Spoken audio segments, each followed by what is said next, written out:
Ey Jungs, tamam, langsam haben wir es gecheckt. Ihr seid die krassesten, ihr verkauft Shows aus, ihr werdet überall erkannt, alle wollen Bilder mit euch. Aber beruhigt euch bitte, ist gut. Was geht ab, Chilo 385? Ewa und Abdi Süd. Wir sind bei Kurz und Bündig. Die zwei Kurven mit dem beschissensten Podcast. wie hat der Melodie. Ey, ich schwöre ihr zwei. Irgendwann, ich verwünsche euch und nachher sehen wir. Okay?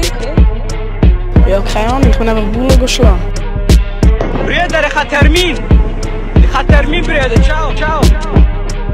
Ach, jetzt verstehe ich es. Jetzt kurz und bündig. Ja, Bruder. Jetzt gecheckt. Kurz und bündig mit motherfucking Postcard. Das ist kurz und bündig, Mark.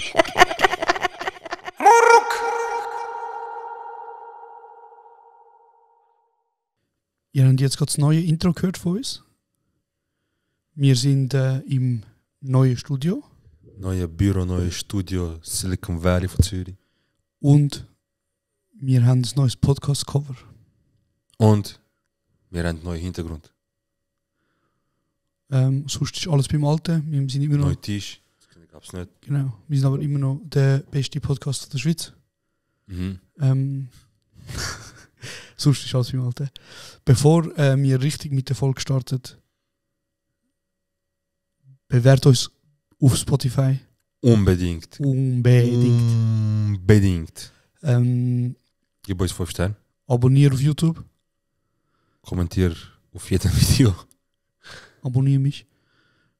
Und herzlich willkommen zu der neuen fucking Folge von Kurz und Bündig, der schönste Kurve von der Schweiz. Erste Folge im neuen Büro, im neuen Studio, Büro etwas. Und ja, wir haben 2 Kameraeinstellungen. Serhat. Musst du etwas sagen, damit es zu dir schneidet? Test. Ja, gesagt. Und ich. Test. Ja, Mann, fuck, das wäre jetzt einfach Folge 82, Bro. Ja, oder einfach neue Staffel. Neue Staffel, Staffel 3. Staffel 3, ihr habt alle Staffel 3 wählen. Staffel 2 hat verdammt crazy aufgehört. Fette Tee, fette Drama. Aber wir können das ja als neue Staffel anschauen, wegen vieles ist gerade neu. Neue Location, neuer Hintergrund, neuer Tisch, ein neues Equipment, so technisch, also weitere Cam, eine professionelle. Für Gäste haben wir noch eine schöne Ecke gemacht. Das kennt ihr jetzt nicht, jetzt hat sich der Woody dort bequem gemacht, das ist ein schönes Sofa, extrem bequem. Ja, Mann. Ist schon jemand, es ist noch niemand dort drauf intim geworden. Ja. Oder? Bis jetzt, ja. Okay. Aber es ist ein bequemer Stuhl, wo schon jemand drauf gesessen ist. Sofa, wo schon drauf gesessen ist und die Person hat gesagt, das ist super. Und darum, falls du das Video mit. Nein, ich rede Deutsch, Mann. Falls du den Podcast. Nein, ich rede Deutsch, Mann. Falls du den Podcast mit Video schaust, denkst wow, es ist alles neu. Ja, es ist. Aber es ist auch alles beim Alten. Checkst. Neu, aber gleich. Alt. Was für ein beschissenes Intro, Bro. Egal. Ich find's voll okay. Okay, ich auch. Hey, Bro, es sind ein paar neue Sachen passiert, wo wir im Podcast, im Podcast, Motherfucking Podcast, wo wir gar nicht angesprochen haben. Genau. Und zwar jetzt nochmal offiziell zum 30. Mal. Aha, noch nicht. Ich kann Krass. Wir sind Pro7. Aha, krass. Genau, wir sind bald auf Pro7, Mann. Bruder, und ich wollte dazu noch schnell sagen, früher, Bruder. Ich sag dir ganz ehrlich, ich schäme mich auch nicht, Bruder. Sag, Bro. Ich habe früher oft vor dem Spiegel so geübt. So wie ich eines Tages so einen Preis entgegennehme, weißt du? Dankeschön. Danke dir. Ja, du hast auch im Hintergrund den Dings von One Piece. Nein, Ach, oh mein Gott. der Dings, Ich habe von dieser Serie. Von dem Film. Sorry. Von dem Film ein Schauspieler, wo nach 40 Jahren endlich einen Oscar gewonnen hat. Ja. Er hat 40 Jahre lang nicht mehr geschauspielert, weil er es nicht mehr gesehen hat. Er hat mit 8 das erste Mal im Indiana Jones Film mitgemacht. Mhm. Und seitdem probiert es nicht gegangen. Und dann mit dem neuen Film Everything, Everywhere, All at Once hat er danke. Hat er einen Oscar gewonnen, Bruder. Und das ist meine Motivation, Bro. Und ich habe oft vor dem Spiegel geübt, wie es echt ist. Und ich habe mir gedacht, eines Tages, Bruder, ich bin noch im Fernsehen, im Televisor. Ich habe gedacht, eines Tages, Bruder, ich hole die Preise. Und wir sind dem Ziel einen Schritt näher. Und darum in den unsterblichen Worten never die. Nein. Von irgendjemandem, das hat sicher mal irgendjemand gesagt. Irgendjemand, der sicher stau ist. Never stop dreaming, always chase. The Para. Und fuck, heute ist ein Tag, wo ich euch sage nochmal, wir sind ein Leitertritt weiter oben, aber wir sind noch nicht fertig. Fuck, man. Das ist so. Das Einzige, was ich richtig Fernsehen kann, kennst du noch früher, dass im SRF Klasse gegen Klasse? Nachher bist du vorbeigegangen im SRF-Studio, deine Klasse gegen andere Klasse, Quizfragen und so. Okay. Doch, das sind wir auch einmal gewesen. Eben, es sind immer so 2 oder 4 Leute, die andere 2, die spielen, und der Rest von der Klasse hockt und applaudiert. Und, genau. Und dort sind wir mal gewesen, und wie alt bin ich dort gewesen? 4. Klasse, 3. Klasse, so etwas. Ein paar Haare mehr auf jeden Fall. Das ist nicht schwierig. Kannst auch gestern schauen und schon mehr. Und dort sind wir gewesen, und dort, weißt, hat unsere Lehrerin so gesagt, dass sie so, hey, wer will mitmachen, kann sich gerne melden, weißt, und mit ihm zu anschauen. Und natürlich, weißt, ich habe mich gemeldet, natürlich haben sie mich nicht genommen. Ja. So wegen Mobbing und wegen der Kurden und so. Bist du gemobbt worden in der Schule früher? Ja, fix. Wirklich? Von 100 Bro. Von wem? Bro, von Schweizer. Du? Ja, Bro. Sag was. Sag mir was. Also willst du mir sagen, du hast... Okay, gut, ja. Ich bin gemobbt worden. Sie haben mir was gesagt. Also von Ausländern aber, oder? Ja, eben, ja. Lass mal abbefehlen. Aber Jungs, Coldplay, lass mal abbefehlen. Kennst du das? Früher in der Unterstufe haben wir sie haben so ein grosses Brüder, Götti... Aha, ja, so ein Cap, Bro. Ich habe einmal gesehen, 2 Stunden nie mehr. Prinzip gehabt, oder? Und das dort war so gewesen, einer von der 6. Klasse ist Götti geworden von einem von der 1. Klasse. Genau, ja. Das heisst, falls du Fragen hast, falls irgendetwas los ist. Genau, irgendetwas. Hast du zu ihm gehen. Und ich habe mich so gefreut auf das, Bruder. Ich habe gedacht, krass, weißt du, jetzt habe ich endlich einen grossen Bruder, was sie uns erzählt haben. Ich weiss noch, wir sind in der Turnhalle geguckt, Bruder. Und nachher ist einer nach dem anderen reingekommen und hat einen auswählen quasi. Eigentlich nur dumm, weißt du, so, schon mal prädestiniert, fix. Dass du gemobbt wirst. Und Bruder, es ist einer ausgewählt worden, der nächste. Also wirklich, Bro, ich bin glaube einer von den 2 drittletzten, der ausgewählt wird. Scheiße. Im Fußball so, ja. Voll. Und nachher ist der coolste von der 6. Klasse, wahrscheinlich ist er nachher in die 6C gegangen, so wie ich das kann einstufen. Ich sage ehrlich. Der coolste von denen ist so in die Turnhalle reingekommen, in die Garderobe sind wir gewesen. Nachher so, ja, jetzt wäre ich halt auch jemand. Nachher schaut er und sieht irgend so einen Juluch, kennst du die mit Brüllen, die so ein Pflaster auf Brüllen haben? Also er hat auch so gesagt, ich habe Qual der Wahl quasi, weißt du, genau. Also du bist ganz, also dich nehme ich. Und er sieht den mit Pflaster auf den Augen, weißt du, und Brüllen, und der, der so Sümügel, der, der so... Mit Böck und so. Und dann schaut er den an, schaut mich an, so, super, jetzt habe ich die Spaste. Eben, er so, was soll ich jetzt so. Und nachher die anderen lachen und ich bin ein bisschen traurig gewesen, weißt du. Nachher sagt er so, also der kleine Fettsack gehört zu mir. Und nachher dort haben sie angefangen mir zu sagen, Goldasch. Da hat er mit angefangen, Bruder. Das ist meine erste bis 3. Klasse. Da bin ich gemobbt worden, Bruder. Und weißt du, was auch war? Und weißt du, wieso ich wirklich gemobbt worden bin? Wieso? So neben dem hat es noch so einen kleinen Tschech gehabt. Und Bruder, der Tschech, ich sage jetzt mal so, wir haben damals aufgrund von seinem Verhalten und von seiner Statur und von seinem Mimik-Gestik haben wir gedacht, der wird eines Tages gottlos Schwänzkassier in den Arsch. So. Verstehst du, was ich sagen will? Ja, so. Ungefähr. Er hat das ein bisschen ausgestrahlt. So. Ja. Damals bist du noch jung. Bin ich sicher, ist jetzt ein Stift wirklich aus Versehen runtergefallen und ist er wirklich sicher so... Genau, so Sachen. Du hast wie so gespürt, wahrscheinlich wird er eines Tages ein proud member of LGBTQ. So. Ein Ally. Ich bin Ally. Er ist... Genau. Ja. Und der ist gemobbt worden, Bruder. Ich weiss noch genau, 3-4 Kinder haben ihn gemobbt. Und ich bin dann gegangen. Ich habe gesehen, dass der geschlagen wird, weißt du, meine Mutter hat mir beigebracht, wenn etwas passiert und so umstreichen. Hey, Jungs, chillt. Bro, und ich so, hey, ich glaube, er hat Luis geheißen oder... Nein, irgend so ein lustiger, noch Pavel. Weißt du, so... Ja, Pavel Nedved. irgendwie so eine dicke Backe gehabt und so ganz ein herziger Bruder. Und ich habe ihm so gesagt, hey, lass ihn in Ruhe, er hat gar nicht gemacht. Und dann können sie ihn in Ruhe lassen. Aber dann haben sie mich geschlagen, ich schwöre auf alles. Die so, ja, willst du okay. Unbedingt, also gut, kassiert. Kein Problem, wir haben noch Energie. Voll. So, nachher habe ich Schule gewechselt, wirklich. Nein, das bei mir ist also nicht so... Ah ja, bei mir auch nicht.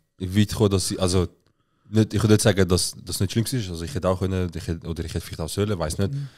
Aber eben auf jeden Fall, dort habe ich so... Bin so heimgekommen, Bro, bin richtig traurig gewesen. Ich so, weißt du, bist einfach ausgrenzt, Bro. Ja. Und dann habe ich so die Heim, ich so, Mann, Scheiße, ich will unbedingt mein Wissen zeigen, weil ich weiß, ich bin nicht dumm und so weiter. Und weißt du, nachher meine Mami so, weißt du, sie haben einfach brüllen und sie checkt es nicht. Sie so, was geht? Ich so, ja, ich versuche ihr erklären, weißt du, so, wir können Fernsehen gehen,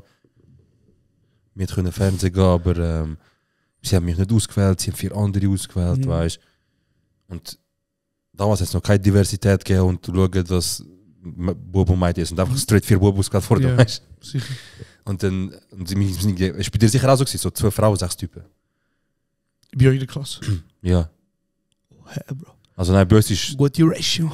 Eigentlich ist es ziemlich 50-50. Nein, es ist 50-50. Bro, ich habe alles mögliche in der Klasse. Was hast du gesagt? Ich habe alles mögliche in der Klasse gehabt. Einer, der so... Kennst du Pferdemädchen, der Classic? Ja. Hat jeder in der Klasse. Bevor du weiter bist, du überlegst schnell. Nicht, dass du etwas sagst, wo nachher... Naja, alles gut. Ich weiß. Auf jeden Fall bin ich halt immer wieder ausgeschlossen worden, Bro. Weißt, also zum Beispiel so Fußballturnier runtergekannt. Ich weiß gerne schon das früher. Nachher ist das wieder nicht passiert. Ja, nachher zum Lehrer gesagt, hey, weißt du, wir haben so etwas zum irgendein Turnier gibt es da, gerade bei uns in Oberi und so weiter, man kann sich anmelden und so weiter als Klasse. Was war es? Ich glaube, 6 Leute können sich anmelden oder 7. Also es ist nicht 11 gegen 11, weißt du, es ist wirklich auf Spaß. Ja, checkst. Und dann habe ich mich auch angemeldet und nicht genommen. Easy, Bro, ich kann es einfach nicht wahren. So, Bro, es gibt echt nicht so viele Leute, die shooten in unserer Klasse. Und ich war in der Nähe, bin ich einfach an dem Tag trotzdem nicht hingegangen, weißt du, so, also nur zuschauen und so. Krass, sie haben dich nicht ausgewählt, du bist trotzdem gegangen. Ja, ich bin gegangen, aber nur zum Zuschauen, weißt du. Loser. Und nachher, okay.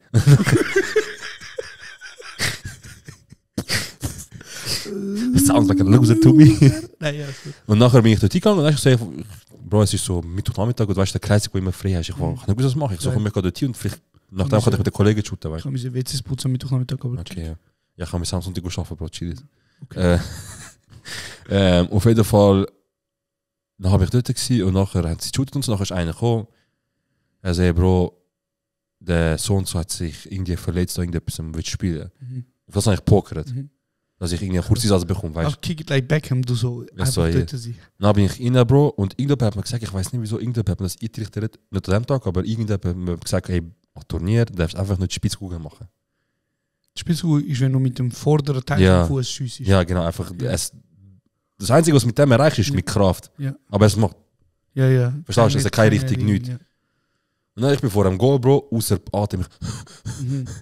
Ich so, jetzt ist irgendetwas, weißt du, jetzt das Goal. Captain Tsubasa im Kopf. Ich so, okay, gezielt, ich kann nicht treffen. Weil er steht gut vor dem Goal. Ja, ich habe einen unschuldigen Winkel. Ich habe einfach Spitzkugel gemacht. Ja. Dann ist er hingegangen und er ist so ein Ding gewesen. So ein fetter, sagt man. Nein, nicht fett, aber er ist so ein dünner Rinder gewesen. Also, das ist Spitzkugel gewesen. Ich habe meine Fresse, ich stehe dir ab.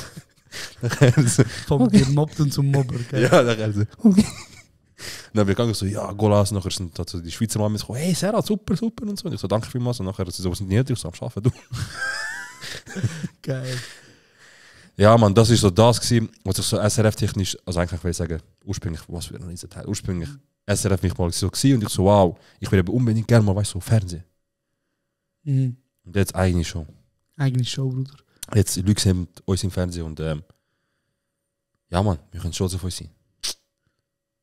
Wir haben straight von Garage direkt in Wohnzimmer. To the moon. Ja, man, was hat Wotz geschrieben? Flattern über die Bildschirme der Nation. Genau. Tönt ein bisschen nach Propaganda, aber... Ja, besser mehr als die Jockli im Bären da, gell? Ja. Wie sagen sie denn? Immer wenn sie motzen, ich liebe es, wenn Schweizer, also wenn Leute über Schweizer Politiker motzen, die gehen immer den Test auf Bern. Ja, das war ein Kasperle-Theater zu Bern. Musst du gar nicht. Dann denke ich so, Bro, weiß nicht. Ey, aber Bro, Bern, hast du gesehen, was die Spesen abrechnet? Das Bundeshaus? Ja, alle die Politiker. Wild. 90 Rappen für eine Banane. Und von wo natürlich? FDP. Für all die für alle unsere Schwestern und Brüder, die nicht so in der Politik Fuß haben können fassen bis jetzt, oder 90 haben damit auseinandergesetzt. Es gibt links und rechts. Links ist, wie soll man es beschreiben, Bro? Links ist menschenrechtsorientiert und rechts ist sozialorientiert und rechts ist eher so kapitalistisch veranlagt und halt auch so und gut bürgerlich veranlagt, also das heisst auch so eher ein Tunnelblick, würde ich jetzt sagen. Also zum Beispiel so links ist, ich mache ein Beispiel, was nicht heisst, dass es so ist, aber links ist zum Beispiel alle Menschen sind gleich und rechts ist so zum Beispiel Schweizer zuerst, blöd gesagt. Zum Beispiel, ja. Und FDP ist in der Mitte. Also FDP sind die das Rebranding gemacht haben? Nein, das ist CVP gewesen, genau. Also FDP ist in der Mitte, sage ich jetzt, aber FDP ist grundsätzlich, es gibt noch etwas weiteres, das fällt bei links und rechts, vielleicht muss man ab und durchgehen. FDP ist einfach Cash. So, also Cash steht im Vordergrund. Also wo zum Beispiel Lockdown war, sind die Ersten, die umgeschrien haben, dass es aufgehoben wird, der FDP. Weil das sind alles Bützer. Ja, verstehst du? Theoretisch. Also FDP ist so Mitte-rechts eigentlich. Ja, eher Mitte-rechts. Ja. Weil wenn es um Cash geht und um Sparen geht und nicht Sachen abgeben oder nicht müssen mehr abgeben, ist ja einer, der von rechts kommt und sagt, hey, die Abgabe mit weg, hey, das ist unnötig, das ist zu viel. Und da dachte ich immer so, ja, Mann. Und wieso bin ich schon wieder bei FDP gewesen? Ich weiß es nicht. Ich muss ehrlich sagen, ich weiß es nicht. Wir haben es gibt links und rechts, ich so, hey, und er ist von der FDP. Wer ist von der FDP? Was habe ich gesagt? Warte schon. Ich weiß es einfach wirklich nicht. Wow. Ich habe auch ein bisschen abgestellt, Bro, ich sage dir ehrlich. Krass. Nein, du hast etwas gesagt, warte schon. Gehen wir nochmal zurück. Wir haben über Fernsehen geredet. Dann hast du gesagt, Spesen. Genau, Spesen. Und die Leute, die halt, eben FDP ist also Partei des Geldes, kann man sagen. Also denen ist egal, ob du 9 Stunden schaffst oder 12 Stunden oder 4 Stunden. Und natürlich einer von dieser Partei, also natürlich die meisten von dieser Partei, aber einer speziell, der hat alles auf Spesen abgerechnet, Bro. Alles. Ich muss da am Steueramt anrufen, ich sage, Bruder, harte Zeiten, Bro, ich weiß nicht, wir schauen, wie man das anbringen. Und der einfach 90 Grappen verdient, 30 Grappen. Was ist ein Missgehen? Weißt du, bis zu einem gewissen Punkt kann ich verstehen, wenn Leute sagen so, ja, aber Bro, weißt du, ist ja Vertrag ich okay. Ja, gut, ja. Schon auch krass, was die ja, also weißt du, was das alles kostet? Die haben fast 300k Jahreslohn und etwa noch 5000 Stutz im Jahr noch Spesen. Das ist so krass. Dann kommen wir das GA über. Ja, die Uhr. Aber sie fahren Theater in Bern. Fahren viel ÖV, gell? Ja, also Bro, wenn Erstklasse GA, Zugfahren ist Erstklasse immer geil. Zugfahren ist nur unschön, wenn du Zweitklasse musst. Und Stoßzeit. In anderen Ländern gibt es ja sehr viel von diesen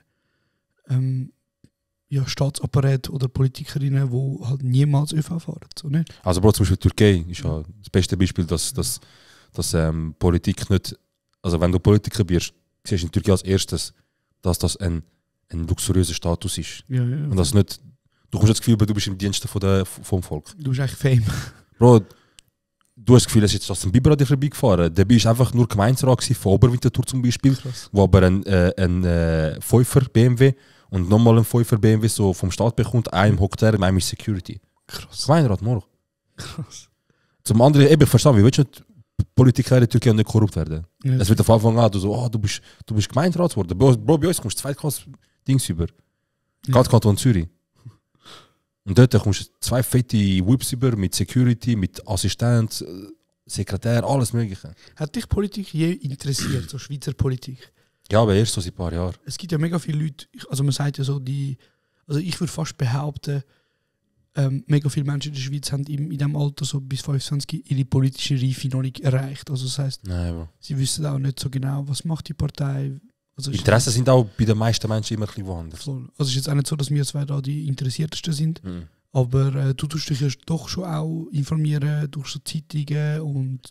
Also ich habe einfach so mit über, weil ich halt so Social Media so ein paar Kanäle folge. Zum Beispiel habe ich gerade letztens gesehen, wenn sie ja die Heiratsstrafe abdingseln, was auch gut ist. Ja, 13. AV ist momentan das Thema. Genau.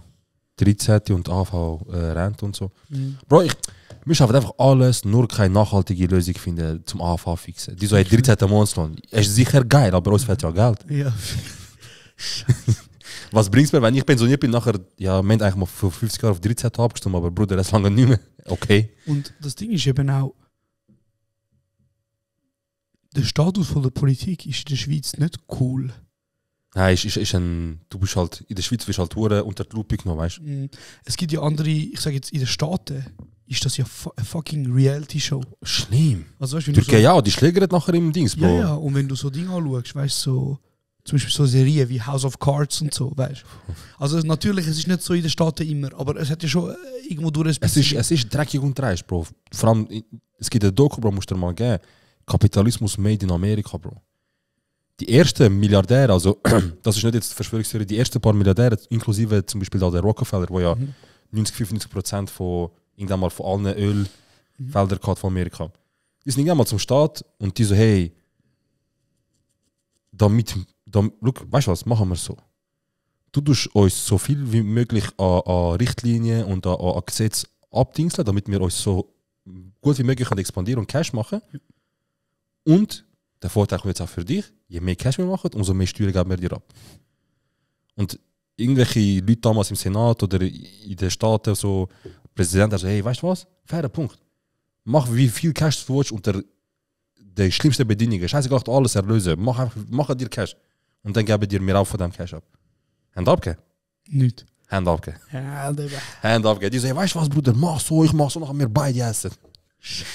Und nachher haben sie gesagt, und dort fängt es eben an, Bro. Das ist so, schon dort hat es angefangen, dass einfach Unternehmer zum Staat gehen, also sagen wir so, ja, mach. Sagen wir mal so, die 10 reichsten Leute gehen auf Bern und sagen, hey, wir machen Cash, aber wir wollen noch mehr Cash machen. Was meint ihr, alle Gesetze so in der Schweiz, was so Unternehmen angeht, mal erlassen oder schon mal die wichtigsten? Also in der Stadt hat viel mehr der Lobbyismus, oder? Schlimm. Also da ist er auch weißt du? Ja, schlimm. Aber in der Stadt ist... Ich sag Waffengesetz, rein von den Menschen her, ich glaube, die meisten würden in Amerika sagen, hey, wenn wir eigentlich nicht, aber Lobbyismus. Ich weiß nicht, Bro. Ich glaube, so Südstaaten und so, es gibt ja immer wieder so Videos von irgendwelchen Leuten, die so... Bro, es gibt immer ein Kind, wo raustanzt. Bei uns ist auch... Abends oder so, keine Ahnung. Fair. Wo du sagst, okay, gut, mach das Ding, aber chill einfach dort, wo du bist, weißt du? Ab und zu einfach Mississippi von der Schweiz, Bro. Sweet Home Alabama. Ey, nein, aber... Hast du gewusst, die haben bis vor kurzem noch Katze gegessen, Bro? Wer? Appenzeller. Was? Schweizer haben Katze gegessen, Bro. Herfressen. Voila. Herfressen? Wie sagen wir? No Cap. No Cap? Bro, du bist die Jugendsprache am Holen. Letztes Jahr, du sagst immer wieder Whip. Weißt du was, du lachst über das Wort Klopf, dass ich sage Klopf. Ich finde es geil, ich habe noch nie gelacht. Okay, weil Klopf heisst ja wie ein Schlag. Und Whip heisst auch Schlag. Checkst du? Einfach same. Whiplash? Whiplash heisst, auf Deutsch übersetzt, Gehirnerschütterung. Hirnstrich. Okay. Also warte, ich kann sogar sagen. Appenzell. Also sind das Peruaner? Ja, sind Hamster oder Meerschweinli, Bro. Meersäule oder so. Ja, was ich ursprünglich haben will. Was? Ich google, das ist einfach der Mythos der katzenfressenden Schweizer. Scheiße. Die Zeitung ist gekauft von Appenzell. Warum die Schweiz das Image nicht los wird, dass ihre eigenen Haustiere verspeist werden, Bro. Der nehme 15 Jahre Liebe, nachher gibt es einen guten Eintopf aus ihm. Scheiße, Bro, stell dir vor. Egal, auf jeden Fall, eben in der Schweiz ist das ja nicht so ein Thema. So, Politik ist nicht cool, Bro. Nein, es ist nicht so etwas. Also, aber es ist auch etwas anderes aufgebaut, Bro. In Amerika ist ja so, wie, bist du Republikaner oder Demokrat? Also, beide, ich will Dominikaner sagen. Bist du Republikaner, Dominikaner? Coño. Nein, aber Bro, was ich wollte sagen ist, wie so. Ich meine, was für coole Politiker aus der Schweiz kannst du aufzählen? Es ist jetzt einfach, es ist nicht ein Fehler im Podcast, es ist einfach wirklich ruhig. So für die zuhören. Also, ich sage jetzt mal. Ich habe jetzt überlegt, in letzter Zeit machen ja so ein paar Leute so, hey, by the way, ich steige jetzt auch noch in Politik ein. Weißt du, so, das Gefühl ist wie eine Nische, wie Podcast. Mega viele Junge sehe ich jetzt in letzter Zeit so in Politik einsteigen. Ja. Was hast du sagen? Ja, Bro, ich habe einen sogar repostet. Ah ja? Also warte schnell. Sag du zuerst. Es gibt ja den Flavio Gusset, oder wie der heißt. Ja. Der ist der, der hat Haare wie so ein Engel, richtig lang. Und der tut, was hast du gemacht? Das Büsi auf dem Teller, Bro. Nein. Gib mal Flavio Gusset. Ja. Oder Gosson, oder keine Ahnung. Also okay. Gouss. I-O. E-T. Flavio. Aha, SSIO. Ups, sorry, Bro.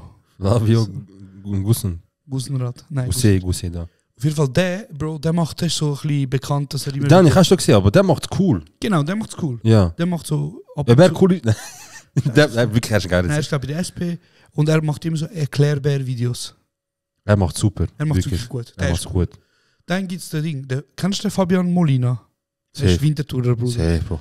Nicht Fabio Molina. Fabio meine ich, sorry. Molina. Und der Fabio Molina, der ist ein schlimmer Daddy geworden, Bro. Ich weiß nicht, der hat einen schlimmen... Der Fabian, sorry, du hast recht. Ah, okay, danke. Der hat einen schlimmen Glow-Up gehabt. Und nachher ist SP ins Leben. Nein, das war mal eine Zeit, wo er in Vinti hat er mal ein Video hochgeladen, wo er mit anderen jungen SP-Mitgliedern ein Boot ins Wasser dreht. Wo er Stylist, Bruder? Weißt du das noch? Ja, das könnte schon sein. Auf jeden Fall ein riesen Jockel gewesen, Bruder. Wahrscheinlich ist er auch gemobbt worden in der Schule, muss man sagen. Aber mega Glaub gehabt, Daddy, Bro. Er könnte auf jeden Fall ein Stück vom Kuchen haben. Der sieht wirklich stark aus, man. Das ist wirklich ein hübscher Mann, Bro. Wirklich ein hübscher Mann. Und sehr charismatisch, sehr cool. Dann wie ist der geile Motherfucker von der SP, wo... Bro, ich glaube, er ist Nationalrat. Auch so ein bisschen jüngerer, er ist schon ein bekanntes SP-Gesicht, Bro. So ein Junge ist, glaube ich, Präsident von der SP. Du weißt 100% wählen. Du weißt, mit dem ist schwierig, aber wahrscheinlich schon. Also die die SP-Persönlichkeiten. Bro, der ist ein geiler Sieg. Aber wieso müssen nur SP sein? Zum Beispiel... Nein, ich sage jetzt nicht, ich bin fertig. Uli Moore. Dann zum Beispiel der Daniel Josic. Ja, sehr. Aber der ist ein rechter Spacken, Bro. Ja. Der wird ja die ganze Zeit hochgenommen. Ja. Von allen Seiten, weißt du. So. Ja, safe. Gut. Und das Problem ist, alle anderen, wo in ich sage jetzt mal, in den Schlagzeilen auftauchen, die von anderen Parteien sind, Bro, die machen die Politik uncool, Bro. Andreas Glarner, riesen Juan. Ah ja, aber da Andreas Glarner, letztens habe ich etwas gesehen. Er ist einfach original. Er hat einen disst und der hat zurückdisst. Nein, der hat ihn angezeigt. Ja. Cedric Wermuth, habe ich gemeint. Ja. Ah ja, fix, ja, safe. Er ist ein ganz cooler. Dann eben Jacqueline Badran. Ja, die ist auch ganz gut. Geile Sieg, Bro. Die bringt Wörter. Die ist eine Queen, Löwin, Bro. Ja. Die ist eine Queen. Und dann hat es, sorry, ich lade dich gerade reden. Sicher. Dann hat es nochmal eine gehabt, die ist mega oft in den Schlagzeilen gewesen, weil sie mega gehatet worden ist. Die ganze Zeit für ihre Ansichten. Watson hat Artikel gemacht und. Das ist von der SP. Was hast du sagen über den Glarni? Nicht einfach, eben letztens so gesehen, dass er wieder jemand geschossen hat, die Person hat ihn halt wieder angezeigt. Mhm. Und der Bruder, mittlerweile bei so Sachen, er hat einfach straight allein ohne Anwalt. Also er ist mir zu dumm und zu blöd Geld ausgeben für so etwas. Bro, der Andreas Glarner ist wirklich einer der krassesten niederen Menschen. Weißt du, nicht cool, aber weißt du, wer gibt immer Action, wenn er in die Medien kommt? Wer? Roger Köppel. Immer wenn der ist, ich weiß, es ist am Brennen. Ja. Es ist irgendwas am Brennen. Der negative Schlagzeilen viel. Dann hat es den Dude gehabt, der seine Doktorarbeit, wo Doktorarbeiten durchgewunken haben, die Plagiat sind. Krass. Das ist auch, der ist auch irgendein Politik-Dude. Krass, Alter. Der ist irgendwie bei der HSG, glaube ich. Ja, stell dir vor, du gehst zum Arzt, Bro. Einer sind so durchgewunken, du gehst zum Arzt. Eigentlich bis kleines, aber es ist einfach schlimmer als es schon ist. Nein, Ding, Bro. Doktorarbeit. Nicht zum Arzt werden. Aha, ich verstehe, du heißt Doktor worden. Nein, Doktorarbeiten. Ah, sorry. Wie hat der geheißen, Mann? Ich muss das schnell... Auf jeden Fall, der ist wie so bekannt dafür gewesen, dass er... Ja, was haben wir? Er hat Leute durchgehen, also er hat Leute durchgewunken, obwohl eigentlich nicht sein sollte. Voll. Und dann hat es noch den Ding gehabt. Erik Weber von Basel. Mhm. Der hat die ganze Zeit... Aber das ist so ein bisschen... Bro... Das ist einfach unser Trump, nicht? Es geht. Nein, Bro. Er ist so... Also dumm ist er nicht, weil... Grundsätzlich, er macht ja rechte Politik. Ja. Und er schießt ja immer wieder öffentlich, er sagt Ausländer, Asylanten und so weiter, er schießt ja richtig. Aber du denkst, es ist einfach einen Tag später, wenn er mit Kanks ein Döner ist. Ja, aber die sind auch dumm, Bro. Eben, das ist das Problem. Die sind auch wirklich... Unsere Leute, die machen es, wie sie ihn lustig finden, wie sie einfach ihn auslachen. Sie sagen, ich bin Erik Weber am Döner essen, machen so TikToks, Erik Weber, sag mal meinen Arsch und so.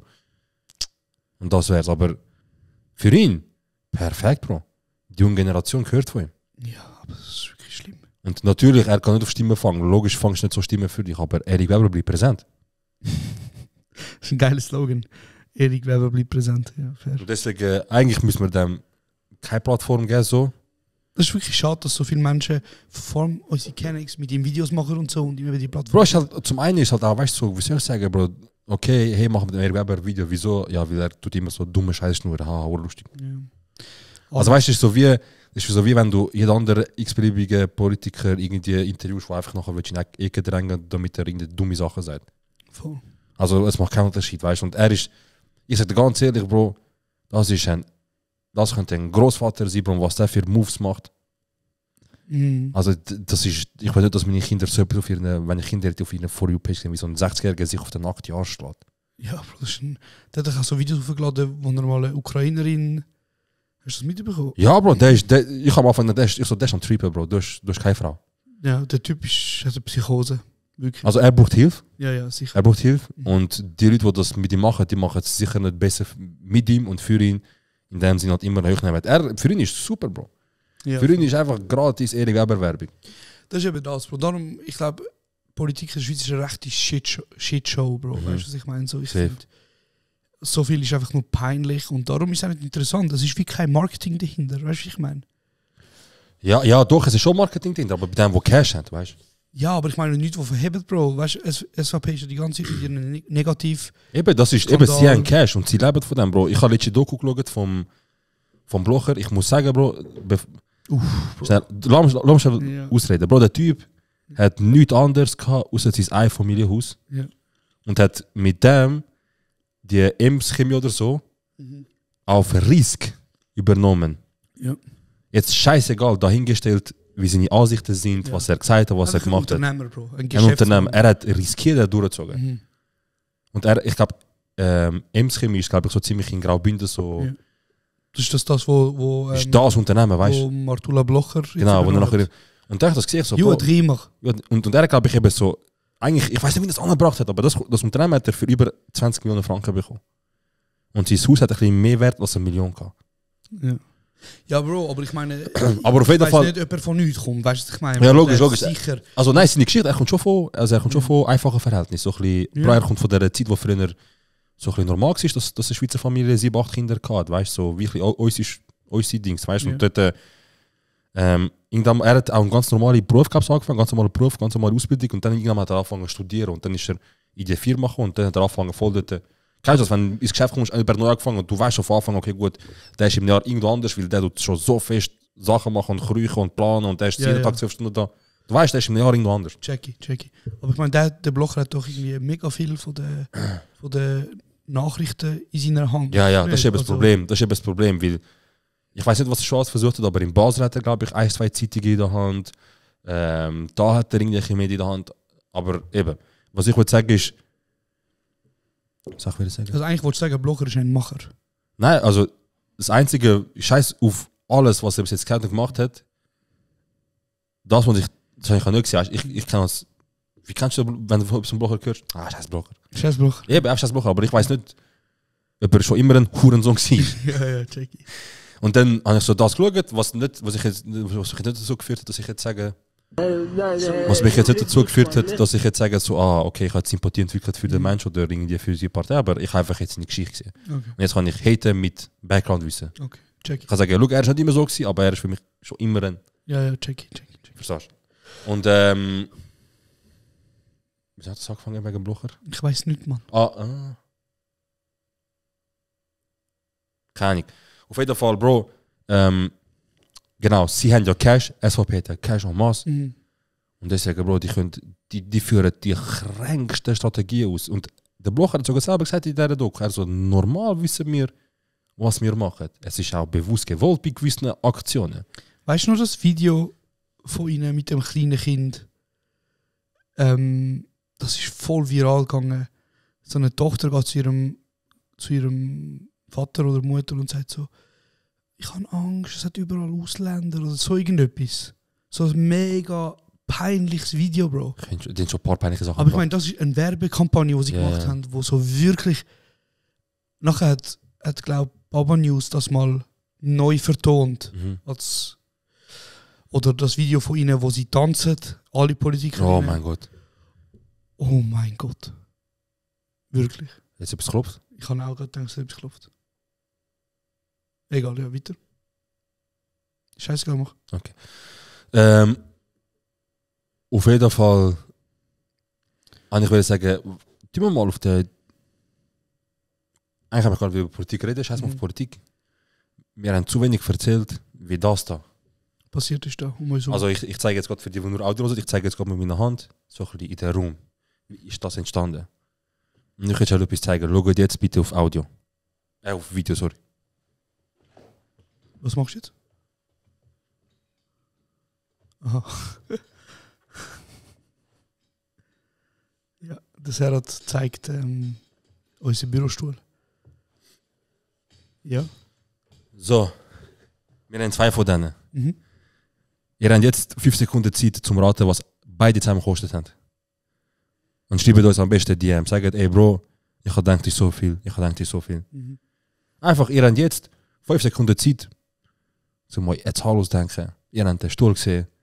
Ein kleiner Tipp, wir sind nicht Ikea gewesen. Ja. Was denkt ihr? Das ist ein schöner Anthrazit, aerodynamischer Stuhl. Ja. Ich weiß nicht, wieso du so ein Problem mit dem Stuhl hast, ganz ehrlich. Ich habe das Problem damit. Ja. Okay, jetzt löse ich es auf. Ja. Wir haben für beide Stühle sage und schreibe 600 Franken ausgegeben. Also ich glaube 2,50 oder so pro Stuhl, nicht? 600 Stutz, Bruder. Okay, ja, ist gut, ja. Wir haben darüber diskutiert, wir so, okay, es wird alles einheitlich sein, wie eben gleicher Tisch, gleicher Hintergrund, weißt du. Und gleicher Stuhl, fair. Bruder, wieso, es reut mich so, wie haben wir 600... Ich nicht, wieso dich das so reut, Bruder. Aber Bro, wieso haben wir, aber wie viel sieht man jetzt von dem Stuhl? Es geht nicht darum, was man sieht, Bro. Wir hockt auf dem Stuhl, oder? Und wir sind 99% von der Zeit, wo wir einen Podcast aufnehmen, hocken wir auf diesen Stuhl. Ja.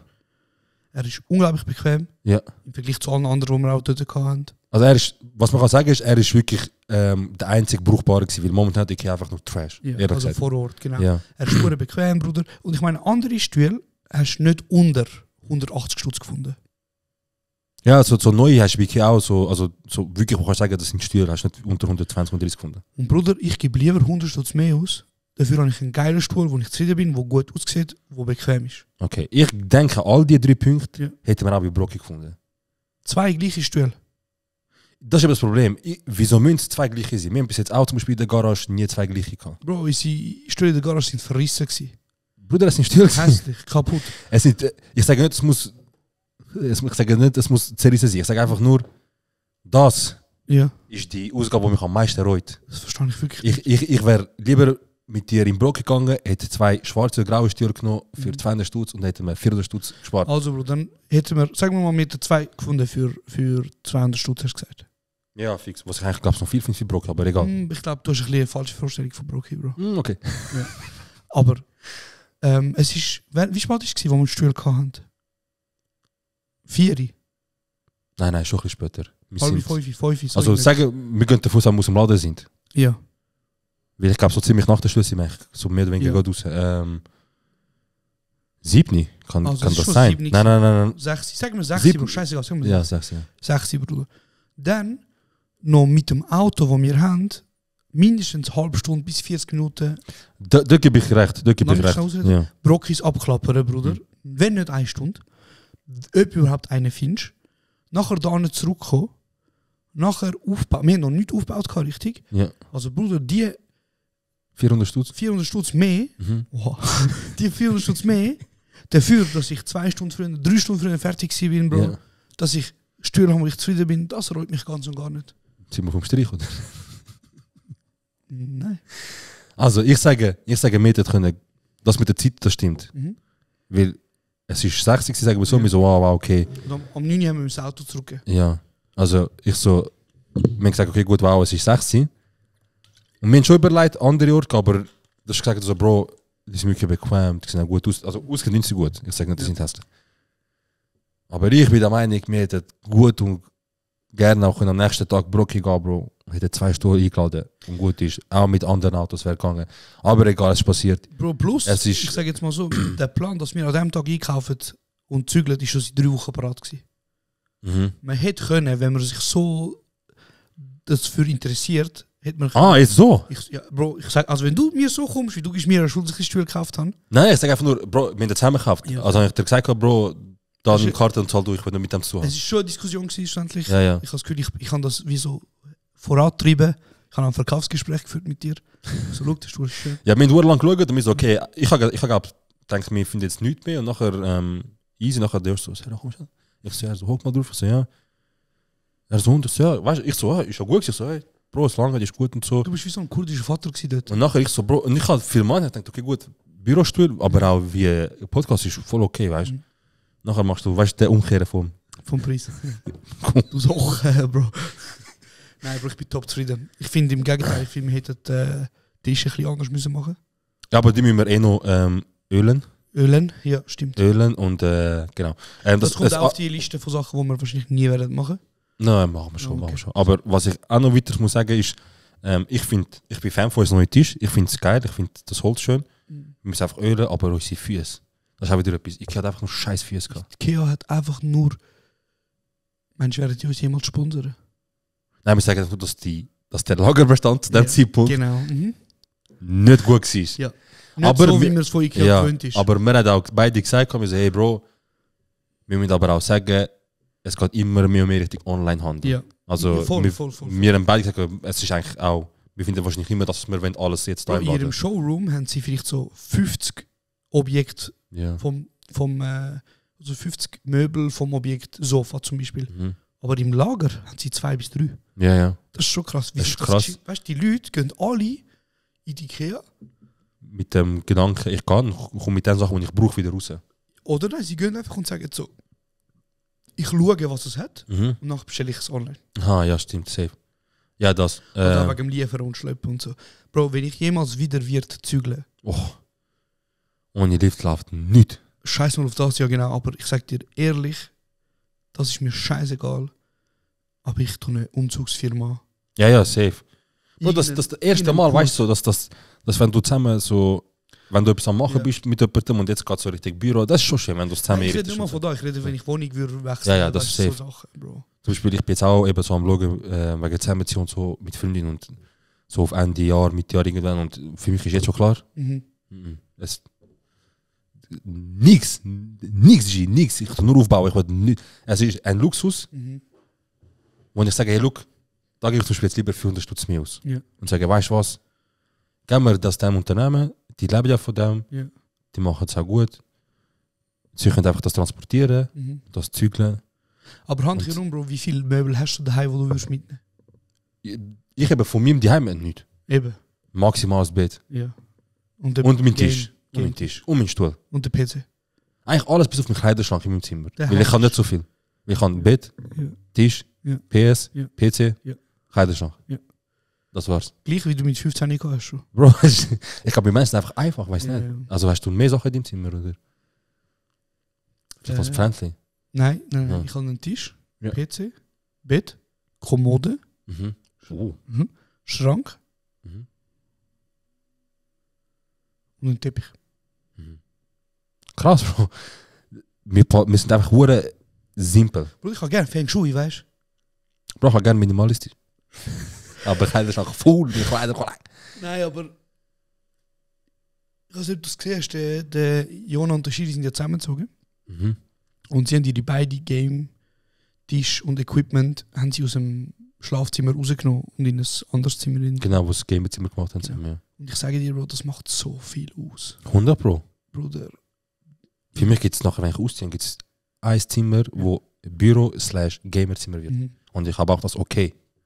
Von der Regierung. Genau, ich habe das okay und ich werde das auch machen. Ja, geil. Ja, Mann. Casually droppt jetzt, dass wir zusammenziehen. Ja, fix. Ja, Bro, okay. Also das ist das Ziel, Inshallah. Inshallah, ja, genau. Genau wie der eine oder andere würde sagen. Und yes, ich würde sagen, okay, 3 Stunden, dann machen wir noch 15 Minuten. Also komm. Genau, wir sind im Ikea gewesen, haben Sachen gekauft. Im Hornbach. Haben wir diese hier. Warte, Hornbach ist, hat doch den Slogan gehabt, dass Das ist geil. Das ist geil, ja. Wieso machst du eigentlich keine Werbung mehr? Egal. Das hier ist von Hornbach. Dann unsere graue graue Tisch von unserem Podcast, von unserer Garage, die haben wir da mitgenommen. Die sind jetzt umfungiert worden zu Bürotisch. Ja, Mann. So haben wir auch von Ikea. Und ja, es wird sicher mal so ein Dings geben, also vielleicht etwas für YouTube. So Vlog. Etwas, so 10 Minuten, 15 Minuten, weil an und für sich, es ist ja alles in einem Raum. Ja, also viel gibt es nicht, aber unser Merch ist da, unser Podcast ist da, unser Büro ist da, mit alles in einem Raum können bringen. Und wir sind jetzt in Zürich. Genau, blau-weiß, blau-weiß. So ist Leben in Farbe. Blau-weiß, blau-weiß. So ist Leben in Farbe. Blau-weiß, blau-weiß. Ich weiß nicht weiter, hör auf. Es ist genau gleich. Ah, okay. Wir sind jetzt in Zurigo, da nebendran. Ich hatte in der Nähe vom Sil City.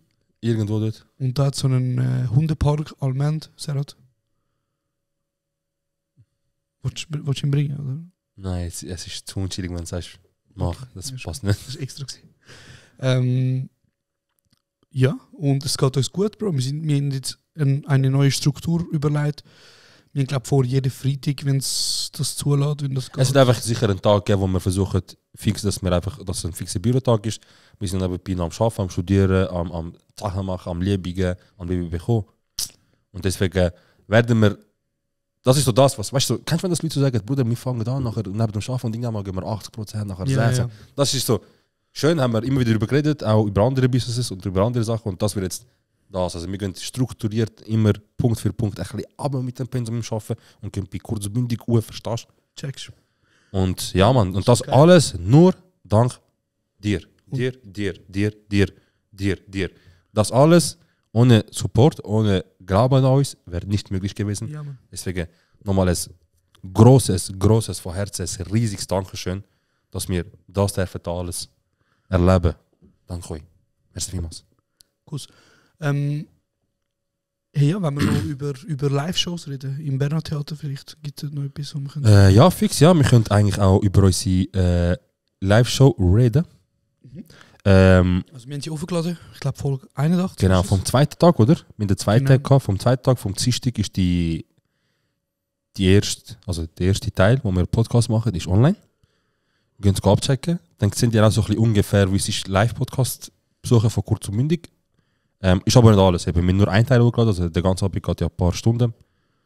Aber ja, ich muss sagen, ist krass gewesen, Bro. Ist krass. Der erste Abend war ein bisschen holprig, wir haben ein bisschen gehabt, bis wir uns gefangen haben. Sind auch länger nicht auf der Bühne. Ja, doch schon auch. Nein, kein Bro, wir sind 3 Monate jetzt nicht gewesen. Chill mal. Ja. Aber jetzt haben wir ja wirklich vor uns ein bisschen vom ein chillen mit Live-Auftritt. Ja, wir müssen auch sagen, wir haben, obwohl wir es 2 Jahre machen, haben wir erst innerhalb vom letzten Jahr alle unsere Shows gemacht. Stimmt. Also, wir haben im Dezember 22 haben wir angefangen, ja. Oder November, irgend so bis Dezember. Ja, November, Dezember. Und im Februar 24, also das ist eine Zeitspanne von 1,5 Jahren. Nein, sagen wir einfach ein Jahr. 1 Jahr, 13, 14 Monate, etwas. Ja, so, okay. Und wir haben 12 Live-Shows gespielt. Ja, man, 3000 Leute unterhalten. Das ist crazy, Bro. Wirklich innerhalb von einem Jahr, nach blöd gesagt, einem Jahr Podcast ist... Und ziemlich jede Show ist anders gewesen. Ja, das ist eben krass. Was ich halt unterschätzt habe, ist, zum Beispiel, wenn Leute Comedy machen, dann machen... ich habe es schon gewusst, aber es war nicht so präsent gewesen, weißt? Leute haben Podcast aufgenommen. Leute haben Comedy-Tour angekündigt, haben das Programm geschrieben und haben dann an 10 Orten das gleiche Programm, vielleicht mit 1-2 Würzen anders, weißt? Es gibt zum Beispiel viele in der Schweiz, wo also es ist auch ihre Berechtigung, weißt? Man schreibt das Programm, man schreibt ein abendfüllendes 2 Stunden langes Programm und das spielen sie zum Beispiel über 2 Jahre hinweg. Zum Beispiel der Sven Ivanic mit Stilbruch. Stilbruch ist jetzt seit 2 Jahren am Touren, Bruder. Und das ist normal. Ja, safe. Einfach Podcast ist nicht normal. Genau. Der Bruder am Träumen. Der Woody, halt, ich schwöre. Und ich glaube im Fall, ich tue mich mit dem Gedanken immer mehr anfreunden. Irgendwann mal ein Solo-Programm machen zum Beispiel, weißt, und auch in die Comedy-Dinge hineinzugehen. Aber ich muss dir sagen, Bro, ich habe wirklich gemerkt, jetzt nach diesen 12 Shows, schon schon, ich würde nicht sagen, Dings auspresst. Es ist anstrengend einfach, Bruder. Weil wir haben das nicht gemacht, weil wir sagen, oh mein Gott, jetzt gibt es Cash, sondern wir haben es gemacht wegen Nachfrage und wir haben es wieder auch erlebt haben. Und ich muss sagen, Bro, nach dem Berner Theater, obwohl das halt 2 Monate nach der letzten Show war, trotzdem habe ich gemerkt, wow, schon eine Kostspielung, so mit Energie und mit Laune und mit Mögen und eben halt mit jedes Mal anderes Programm. Voll. Und weißt du, ich meine, in dieser Zeit, Bro, du musst dir überlegen, in dieser Zeit, während der Tour, während immer noch kurzer Tour, Bro, wir haben Live-Show gehabt. Live-Show, 5-mal. Währenddessen sind wir in Verhandlungen gewesen mit Pro7. Gleichzeitig haben wir Berner Theater planen. Dann eben, du hast einen neuen Job angefangen in dieser Zeit. Ich habe einen neuen Job angefangen in dieser Zeit. Studium, Beziehungen. Und Bro, ich muss jetzt einfach sagen, nach dem Februar, am Dienstagabend, ich habe dich gesehen, ich habe gesehen, du bist am Arsch, wo du nicht mehr können. Tot, Bruder. Du bist tot gewesen. Und ich habe mir gesagt, nachdem das fertig ist, habe ich mir gesagt, jetzt müssen wir zügeln. Ja, fix. Checkst du? Ja. Dann ist noch Zügeln gekommen, Bruder, und dann habe ich mir gesagt, jetzt ist gut, Bro. Jetzt sind wir auf einem guten Weg. Jetzt können wir endlich ein bisschen ausschnaufen. Und was kommt jetzt? Jetzt kommt Pro7. Ja. Jetzt drehen wir. Also, Bruder, momentan, es ist heavy, Bro. Ja, sicher, aber ich würde... Man darf sich auch nicht beklagen. Ja, aber ich würde sagen, so, es ist tight, aber halt, weil Kulturarbeit in der Schweiz halt so noch ein bisschen wenig Brot sieht. Also ich glaube, wenn es so etwas wie Deutschland wäre oder Amerika, wo du ziemlich schnell viral gehst, wo du ziemlich schnell auch so viele Sachen gebucht wirst, wo einfach dir eine Plattform angeboten wird, wenn du... Bro, ich meine, in Amerika sind die komischsten Leute viral gegangen, so der Cowboy-Bub, der im Laden da Country gesungen hat und so, hat auch Shows verkauft und dort ist so, oh mein Gott, ich bin viral gegangen, okay, die ersten 2-3 Bookings und nachher, okay, ich habe das glaube ich doch. Ja, also in dem Fall gehen wir 3. Ja, wenn du auf Deutschland kannst, ist ja fair, wenn du rechnest mal 10. Ja, voll. Oder das heisst, unsere Hörerschaft wäre mal 10. Aha, okay, ja so. Theoretisch, oder? Und irgendwo durch vielleicht auch der Erfolg, aber spielt keine Rolle, Bro. Wir sind in der Schweiz und ich glaube, wir sind auf einem sehr guten Weg. Und ich bin happy, wo wir angehen. Aber ich muss auch sagen, Bro, all das neben dem Studium, neben dem Job oder neben dem Privatleben, es ist schon aussaugend, Bro. Ja, es tut schon viel Kraft brauchen. Es kostet auch viel Energie, aber es ist halt so etwas, wo, ich soll sagen, wenn es jetzt zum Beispiel so ein 8-to-5-Job so wäre, niemals. Nein. Oder ein 9-to-5, was sagen wir, niemals. Ja, es ist einfach, es verlangt zu viel von dir. Also, ich muss mir jetzt sagen, so, ich habe mich letztes Mal so gefragt, ich so, ja, gab's. Hast du einen Moment, wo du nicht denkst? Nein, Bro, mein Kopf, ohne Scheiß, mein Kopf ist einfach immer am Arbeiten, Bro. Bro, eben, ich habe gedacht, so, Bro, okay, ich weiß, jeder Mensch, glaube ich, ist so bei jedem Mensch wahrscheinlich gleich. Es gibt keinen Mensch, der einfach so ist und einfach nichts läuft im Kopf. Ja. Immer hat jemand etwas, wo einen beschäftigt, ob gut oder negativ. Und ich dachte, das ist okay, gut.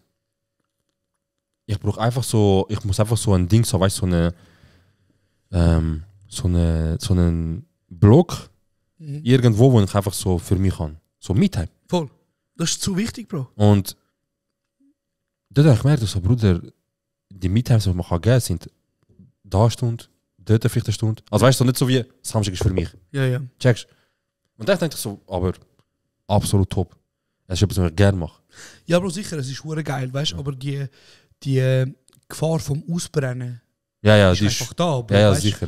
Also, ich meine, stell dir vor, bis jetzt haben wir Montag bis Freitag haben wir ein Programm, wo man einfach schafft. Ja. Oder? Dann jeden Abend, vielleicht hast du mal einen Abend für dich, vielleicht bist du mal mit deiner Partnerin, vielleicht bist du mit Kollegen, was auch immer. Gut, dann haben wir immer den ganzen Samstag oder den ganzen Sonntag mit Podcast aufnehmen verbracht. Ja.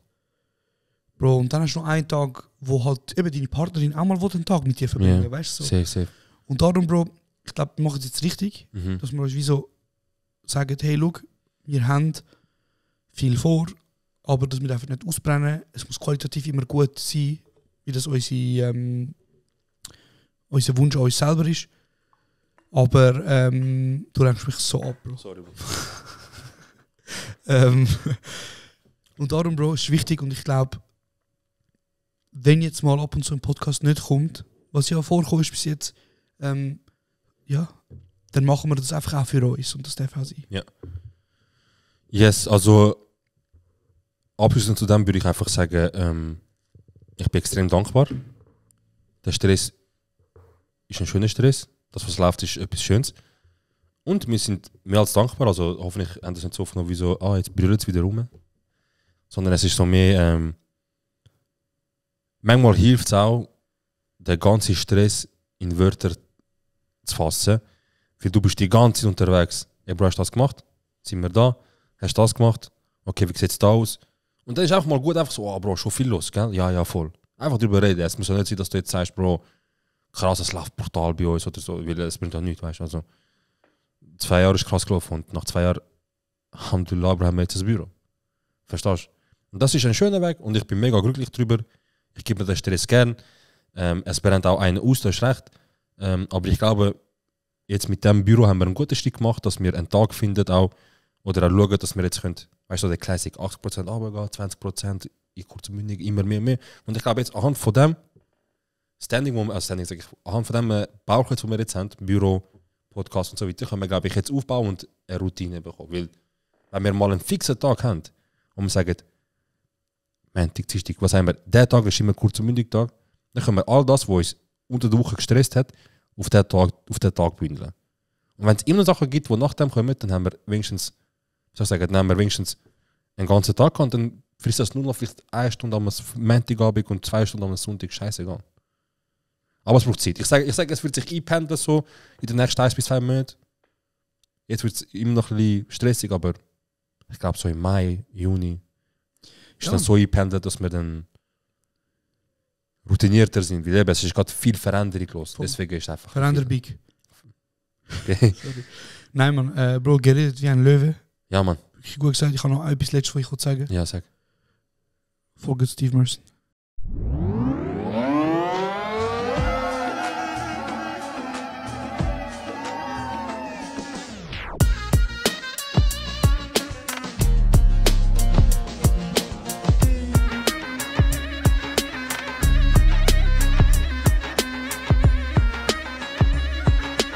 Das ist kurz und